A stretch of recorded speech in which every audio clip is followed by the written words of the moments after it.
Was that 9 days? Liverpool traveled to Everton to the Merseyside derby and drew 0-0. And Everton had the better scoring chances. Thank God they didn't. Well, it doesn't matter. Look, Liverpool came away with a point, meaning that if Man City were to lose tomorrow at home versus Burnley at the Etihad, or even draw, and Liverpool were to win at Anfield on Wednesday versus Crystal Palace, it would still take the title with 7 games remaining.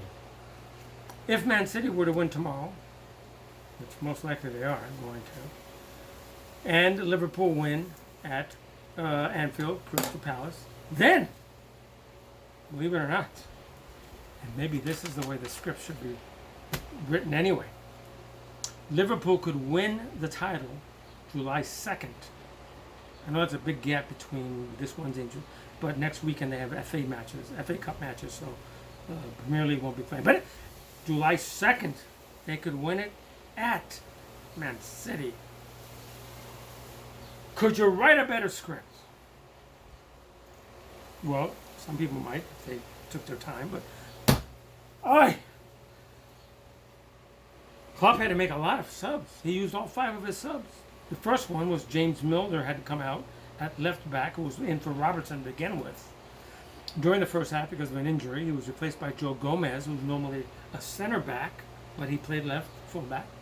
Then at halftime, he brought in Alex Oxlade-Chamberlain in for Minamino at right forward. And then during the second half, he made a double switch, bringing in Gini Wijnaldum at midfield in place of Naby Keita, and brought in Divock Origi up in the forward spot for Firmino.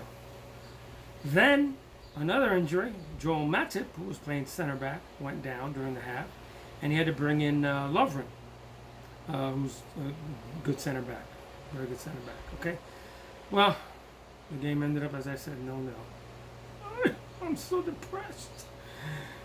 Well, not that depressed, really. At least I got a chance to watch some magnificent football, especially yesterday when Wolverhampton Wolves went to, because this was a standout match for me, went to West Ham United and won 2-0 when, in the second half, Wolves brought in Adama Traore. Well, let me tell you something. This guy's a fabulous player. I've been watching him all season. He was playing, first of all, with dreadlocks. Yesterday he came in with a fro. It's the COVID-19 fro he came in with. He's like a friggin' little Hulk. He's like this, and friggin' thighs out. He's like, and the speed, and he had a play in both goals. The first one he directly assisted on with his cross going on the right hand side, where he jukes the player, the left back for West Ham, starts to go, stop, and then takes off with his speed. And the second goal, he gets it. He's sort of a little bit more infield. Has to go around a couple players with some good footwork, and then passes it to the winger that was coming up from the right-hand side and cross. Second goal, magnificent. In fact, Liverpool have shown interest in him. He's fabulous. Fabulous that they got this player. The other matches, which were was good, Brighton Hove Albion at home beat Arsenal 2-1. That hurts Arsenal's chances at a Champions League spot this year. Leicester traveled to Watford and drew 1-1. Don't forget, Watford's the only team so far this season that's beaten Liverpool. And then in the German Bundesliga, Dortmund got back on the winning track, beating RB Leipzig. Timo Werner at Leipzig 2-0.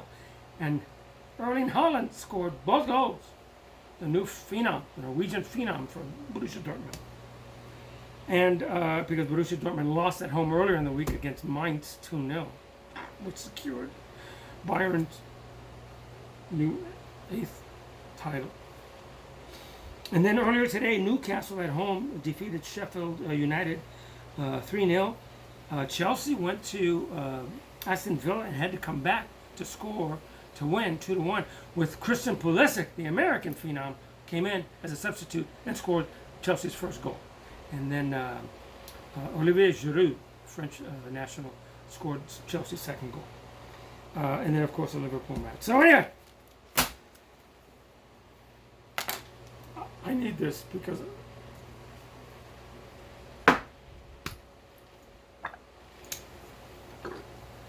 say no to racism and go USA. Cheers. And now I got to get to work in the garage.